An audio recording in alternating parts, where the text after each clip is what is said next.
नमस्कार दर्शकों, इस 15 दिवसीय वैदिक ध्यान एवं मंत्रोच्चार चिकित्सा में आप सभी का स्वागत है। ये 15 दिवसीय वैदिकीय ध्यान एवं मंत्रोच्चार चिकित्सा योग पद्धतियों से निकाल करके लाई गई कई सारी क्रियाओं से बनाई गई एक्टिविटी बेस्ड कार्यक्रम है, जिसमें गतिविधि इन्वॉल्व है। मेरा सिर्फ इतना निवेदन है कि जो भी दर्शक इस प्रोग्राम को देख रहे हैं, इस कार्यक्रम को ऑब्जर्व कर रहे हैं, वह मेरे द्वारा बताई गई इन गतिविधियों को, इन क्रियाओं को, इन ध्यान विधियों को और अन्य यौगिक क्रियाओं को यदि देख के फॉलो करते हैं, ऑब्जर्व करते हैं, तो आपकी 3 प्रकार की समस्याओं से, व्याधियों से निश्चित रूप से मुक्ति आप महसूस कर सकते हैं। You can feel the experience. तो यह है शरीर शुद्धि, मन शुद्धि और आत्म शुद्धि। शरीर शुद्धि में शरीर से संबंधित व्याधियां हैं, जितने भी शरीर से संबंधित आपके रोग हैं, बैक पेन हो, माइग्रेन हो, आर्थराइटिस हो, डायबिटीज हो, इंडाइजेशन हो, इंसोम्निया हो। दूसरा आता मन। तो मन से संबंधित या जीवन से संबंधित जितने भी आपकी समस्याएं हैं, साइकोलॉजिकल प्रॉब्लम्स हैं या साइकोफिजियोलॉजिकल प्रॉब्लम्स हैं, डिप्रेशन है, एग्रेशन है, एंजाइटी है, स्ट्रेस है, उससे लाभ आपको मिलेगा, उनसे मुक्ति की ओर आप बढ़ेंगे। और तीसरी है आत्मशुद्धि, जहां सोल से संबंधित समस्याएं आपके जीवन में है, जैसे मैं क्यों पैदा हुआ, मैं क्या कर रहा हूं, मैं क्यों इस संसार में आया, मेरा उद्देश्य क्या है, मैं ये लाइफ क्यों जी रहा हूं, अल्टीमेटली मैं कहां जाने वाला हूं, मैं कहां से आया था और किधर मैं जाऊंगा। सो इन तीनों पैराडाइम को मिला करके, इन तीनों त्रिकोणीय त्रिभुज को मिला करके यह कार्यक्रम की तैयारी करी गई है। और 15 दिवसीय इस कार्यक्रम को देखने के बाद आप लाभ निश्चित रूप से महसूस करेंगे इन तीनों स्तर पर। तो इसमें सबसे पहले हम आते हैं शरीर शुद्धि की ओर बढ़ते हैं, जिसमें हम योग की कुछ क्रियाओं को आपको बताएंगे और हम बताते बताते वो क्रियाएं यहाँ पर सामने आपके होती भी जाएंगी। वो क्रियाएं देखते हुए आप उसे फॉलो अप करते रहेंगे, साथ साथ आप सभी उसे परफॉर्म करेंगे और अंतर महसूस करेंगे। तो आइए योग की 3rd क्रिया की ओर चलते हैं। तो पहले है यम और नियम। तो यम नियम मॉरल कोड्स हैं, जिसमें आपका सत्य, अहिंसा, आस्तेय, अपरिग्रह, ईश्वर प्राणिधान इत्यादि इत्यादि इत्यादि है। तीसरी चीज आती है आसन। आसन वो स्थिति है जिसे कहते हैं स्थिर सुखम आसन, जो आपको स्थिरता दे, सुख दे, वही आसन है। तो आइए आसनों की उपक्रम में हम पहले पीठ के बल लेट के आसन करेंगे, फिर हम पेट के बल लेट के कुछ आसन करेंगे, फिर हम बैठ के कुछ आसन करेंगे और फिर हम खड़े होके कुछ आसन करेंगे।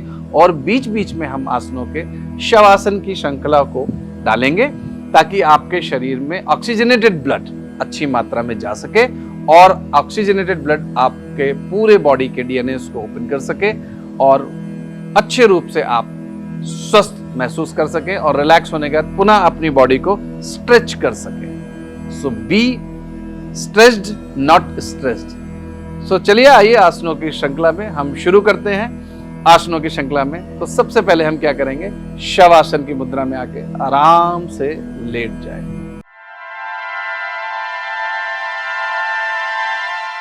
तो शवासन एक ऐसा आसन है जिसे हम किसी भी वक्त कर सकते हैं और शरीर को शव के समान जो बना दे वही शवासन होता है। तो शवासन आप देखिए, शवासन की मुद्रा में आपको पीठ के बल लेट जाना है, दोनों हाथों को एकदम ढीला छोड़ देना है और हथेलियां आकाश की ओर मुख करती रहेंगी। दोनों पैरों के बीच में करीब 1 से 1.5 फीट का गैप रहेगा और पैर के पंजे बाहर की तरफ रहेंगे। शरीर को शिथिल छोड़ते जाएं और श्वास को लंबी और गहरी भरते जाएं। जब श्वास आप भरेंगे तो आपका पेट धीरे धीरे फूलेगा। धीरे धीरे सांस को भरें और पेट को आराम से फूलने दें। और जब आप श्वास छोड़ेंगे तो धीरे धीरे पेट अंदर की तरफ पिचकेगा। ऐसे 5 से 6 बार करें ताकि शरीर पूरी तरह शिथिल हो सके और इस शिथिलता के कारण आपके शरीर में पूरा ऑक्सीजनेटेड ब्लड जाए।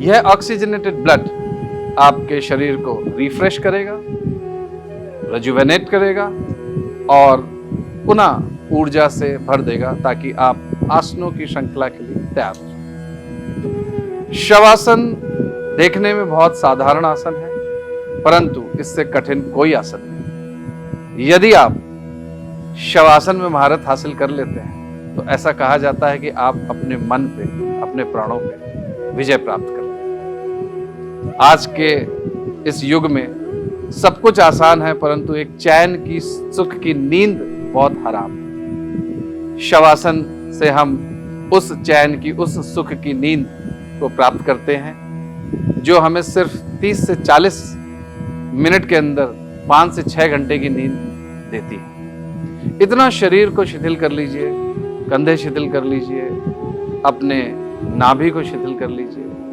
अपने पैरों को शिथिल कर लीजिए, रिलैक्स छोड़ दीजिए। इन आसनों की श्रृंखला में आइए हम शवासन से धीरे धीरे सजग अवस्था में आते हैं और उत्तान पाद आसन, पहले आसन की ओर बढ़ते हैं। तो धीरे धीरे एड़ी पंजे को मिला दीजिए। हथेलियां आपकी शरीर के बगल से रहेंगी, शरीर सीधा सदा हुआ। सांस को भरते हुए धीरे धीरे दोनों पैरों को 30 डिग्री एंगल तक उठाना है और रोक देना है। आपके नाभि, आपके पेट, आपकी जांघें, आपके घुटने सबके लिए लाभप्रद। 30 सेकंड तक रोकने की कोशिश करें। सांस को भरें, धीरे धीरे श्वास को छोड़ते हुए पैर को नीचे की तरफ ले जाना है, यानी पैर को थोड़ा सा उठाने वाले इस आसन का नाम है उत्तान पाद आसन। आइए इसके बाद हम दूसरे आसनों की श्रृंखला की ओर बढ़ते हैं जो आपके कमर यानी मेरुदंड यानी स्पाइन के लिए इट्स वेरी मच बेनिफिशियल। और शरीर शुद्धि के पहले उपक्रम में हम योग के आसनों को परफॉर्म कर रहे हैं जो कि आपको करने हैं अपने लाभ के लिए, अपने सुख के लिए, अपने शरीर संवर्धन के लिए और अपने शारीरिक स्वास्थ्य के लिए। तो ये सिर्फ 15 दिन तक चलने वाला एक चिकित्सा शिविर है। इसमें हम मंत्र का भी प्रयोग करेंगे, इसमें हम यंत्र का भी प्रयोग करेंगे, इसमें ध्यान विधियों का भी प्रयोग करेंगे, इसमें कई सारी क्रियाओं का भी प्रयोग करेंगे। परंतु अभी पहली स्थिति में हम चल रहे हैं अपने आसनों की ओर। तो आसनों की श्रृंखला में हम लोग दूसरी तरफ बढ़ते हैं। इसका नाम है मरकट आसन या मेरुदंड आसन। यह अपनी स्पाइन यानी मेरुदंड के लिए बहुत लाभप्रद होता है। शरीर में हमारे स्पाइन का बहुत बड़ा योग है। कहते हैं यदि मेरुदंड आपकी सही नहीं है तो ना तो आपका नर्वस सिस्टम काम करेगा, ना आपका नीचे का सिस्टम काम करेगा। शरीर एक तंत्र है, तंत्र यानी सिस्टम, जिसको हम लोग कहते हैं skeletal system, nervous system, your cardiovascular system. ऐसे कई सारे सिस्टमों से, तंत्रों से बना हुआ शरीर हमारा है। और इस तंत्र में जो सबसे इंपॉर्टेंट पार्ट है वो है आपके मेरुदंड का। इसी मेरुदंड में बताया जाता है कि 7 प्रकार के चक्रास होते हैं जिसको मूलाधार से लेकर सहस्त्रार तक यानी सर के टॉप तक बताया जाता है। तो मेरुदंड को मजबूत रखने वाला, लचीला बनाने वाला ये आसन। तो आइए इसको करते हैं हम लोग। धीरे धीरे शवासन से पुनः दोनों पैरों को आपस में जोड़ लेंगे और सांस को भरते हुए दोनों पैरों को धीरे धीरे मोड़ेंगे और दोनों हाथ फैला के अपने साइड में ले जाएंगे, हथेलियां जमीन की तरफ। दोनों पैरों को मोड़ लें, घुटने मिला लें, सांस को भरें, फिर सांस छोड़ते हुए दोनों पैरों को बाईं तरफ लेफ्ट हैंड साइड में ले जाएं और सर को दाईं तरफ और घुटने के ऊपर घुटना, एड़ी के ऊपर एड़ी जाने दें। जितना हो सके उतना स्ट्रेच करें, अपनी कमर में खिंचाव महसूस करें। 20 सेकंड तक रुकें, सब लोग एक साथ करें और धीरे धीरे पुनः सांस को भरते हुए दोनों पैरों को वापस लाएं। सांस को छोड़ते हुए पुनः दाईं तरफ पैरों को ले जाएं और बाईं तरफ सर को ले जाएं। इस लचीलेपन को अपनी कमर में महसूस करें और पूरी तरीके से अपनी बॉडी को स्ट्रेच फील करें।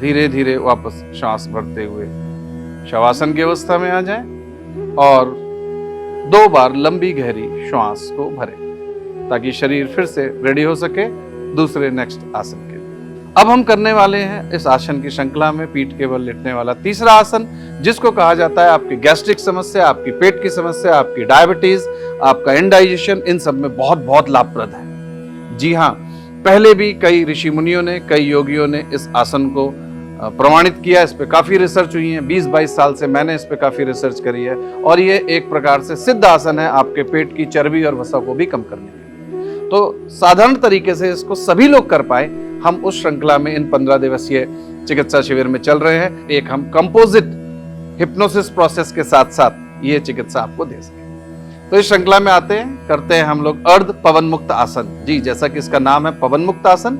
पवन यानी आपके शरीर के भीतर भरी हुई वायु, इसको ये निकालता है यानी गैस। तो एक्स्ट्रा गैस जो भी भरी है उसके लिए तो करना क्या है, दोनों पैरों को एक साथ मिला लेना है और हाथ शरीर के बगल में ले आने हैं। धीरे धीरे दाएं पैर को पहले मोड़ेंगे और उसको अपने हाथ से घुटने को पकड़ने की कोशिश करेंगे। सांस को छोड़ते हुए धीरे धीरे सर को घुटने से टच करने की कोशिश करेंगे और यहां लाके होल्ड करेंगे। अब आपको जितना आप कर सकते हैं आप उतना ही करिए। यदि कोई 50 साल का, 60 साल का इस तरीके से परफॉर्म नहीं कर पा रहा तो कोई बात नहीं, आप लेटे लेटे भी खींचे सकते हैं। अगर घुटना नहीं टच हो रहा है तो कोई बात नहीं। पुनः वापस सांस भरते हुए आएंगे नीचे, पैरों को सीधा छोड़ेंगे और दाएं तरफ आपने किया, अब यही प्रक्रिया आप बाएं पैर से पुनः दोहराएंगे। तो सांस भरते हुए घुटना मोड़ेंगे, सांस छोड़ते हुए सर को घुटने से लगाने की चेष्टा करेंगे। अर्ध पवन मुक्त आसन पेट में भरी हुई वायु, गैस्ट्रिक ट्रबल से बहुत जल्दी लाभ देता है। धीरे धीरे पुनः वापस आ जाएंगे और अब पीठ के बल हम घूम के लेट जाएंगे मकरासन की अवस्था में। जैसे हम शवासन की अवस्था में लेते थे पीठ के बल, अब हम सीने के बल पलट जाएंगे। धीरे धीरे सीने के बल पलट जाएं और हम अब सीने के बल आके करने वाले उन आसनों को करेंगे जिससे हमारे नाभि स्थान पर और हमारे कंधे और शोल्डर्स यानी कि और गर्दन पे लाभ मिलता है। तो हम लोग अर्ध भुजंगासन की अवस्था के लिए तैयार होते हैं। दोनों हाथ आपके कंधे के नीचे, हथेलियां जमीन से लगी हुई, एड़ी पंजे एक साथ। धीरे धीरे सांस भरते हुए सर को उठाना है और नाभि तक धीरे धीरे पीठ को उठाना है, नाभि से ऊपर नहीं। नाभि टच रहेगी और आंखें बंद, ऊपर की तरफ देखें। शरीर में पूरा लचाव आपके स्पाइन की ओर होता है। भुजंग आसन नाम ही है इसका, भुजाओं के अंग पे किए जाने वाला आसन। श्वास को छोड़ते छोड़ते वापस आए। अब हम करेंगे अर्ध धनुरासन। अर्ध धनुरासन आपके अगेन स्पाइन यानी लोअर बैक के लिए बहुत लाभप्रद होता है। नाभि यानी डायबिटीज, नाभि स्थान से संबंधित रोगों को सही करता है। वसा यानी पेट की चर्बी पर ध्यान देता है और इसको निकालने की मदद करता है। धीरे धीरे दोनों पैरों को मोड़ लेंगे और सिर्फ पंजे को पकड़ लेना है और माथा जमीन पे बस पकड़ना है, इतना ही करना है। ये अर्ध धनुरासन की अवस्था है। पूर्ण धनुरासन में हम पैर को खींच लेते हैं, लेकिन चूंकि सब लोग कर पाए, यहाँ पर दर्शक बच्चे से लेकर के 90 साल तक की उम्र के हैं, इसके लिए ये आसनों की श्रृंखला आप लोगों को जो बताई जा रही है वो ऐसी बताई जा रही है कि आप परफॉर्म कर सकें और उसका बेस्ट रिजल्ट्स आपको मिल सके। छोड़ते हुए पुनः वापस रिलीज करेंगे और अब हम उठ के बैठ जाएंगे और धीरे से अब हम बैठ के करने वाले वो 3 आसन करेंगे जो हर उम्र के लोगों के लिए लाभप्रद हैं, जरूरी हैं, आवश्यक हैं और हर उम्र के लोग उसे कर सकते हैं। तो जिस अवस्था में अभी बैठे हैं इसे कहते हैं वज्रासन। ये वज्रासन एक ऐसा आसन है जो खाने के बाद किया जा सकता है, या यूं कहा जाए यही एक ऐसा आसन है जिसको हम जस्ट खाने के बाद कर सकते हैं। तो वज्रासन में घुटने मोड़ के एड़ी को फैला देना है, उसके ऊपर बैठ जाना है, अपने हिप्स को रख देना है, दोनों हाथ अपने घुटने पे रख के कमर सीधी। यही एक ऐसा आसन है जिसमें आपका मेरुदंड यानी आपकी स्पाइन हमेशा सीधी बनी रहती है और वज्र के समान ये एक आसन है ताकि पूरे का पूरा ब्लड सर्कुलेशन आपका घुटने से और थाइस से ऊपर होता है। तो डाइजेशन में ये आपको बहुत मदद करता है।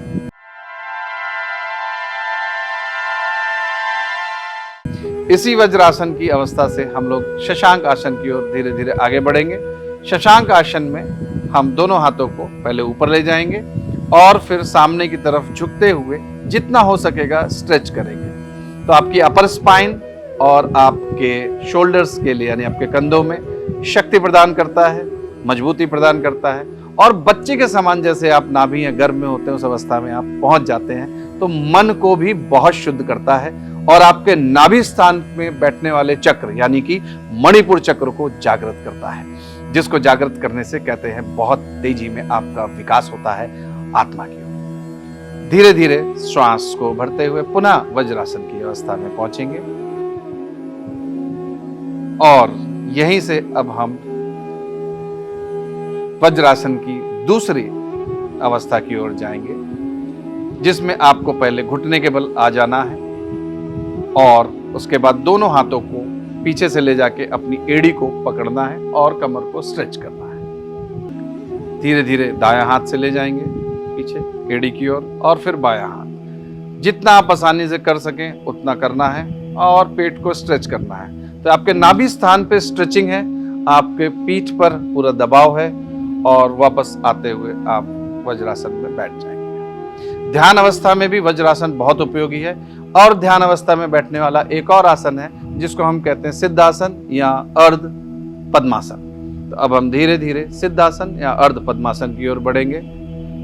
इसमें आराम से दोनों पैरों को पहले सीधा करके बैठ जाएं और फिर एक पैर को मोड़ें और अपनी थाइस के ऊपर यानी जांघों पे रखें और दूसरा पैर नीचे उसके आराम से रख लें। दोनों हाथों को चाहे तो घुटने पर रख के कमर सीधी कर लें या अपनी गोद में रख के भी बैठ सकते हैं। इस अवस्था में आप ध्यान की अवस्था में गहरे जा सकते हैं और प्रभु की आराधना करनी हो या चित्त को एकांत करना हो, उसके लिए यह आसन बहुत उपयोगी है।